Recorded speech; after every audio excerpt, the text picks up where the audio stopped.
জন্মটা হোক যথা তথা, কর্মটা হোক ভালো, কর্ম হতে ভাগ্য সৃষ্টি, সৎ পথে মন চলো। বাপ ছাড়ে না বাপকে কভু, রেখো স্মরণে, সময় থাকতে চলো মন রে গুরুর চরণে।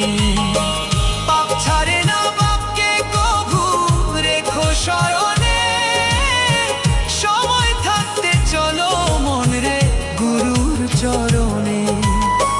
তরুণ বলে প্রভু আমায়, তরুণ বলে প্রভু আমায়, রেখো তব চরণে। কেউ রবে না চিরদিনে মাটির পৃথিবীতে, কেউ রবে না চিরদিন।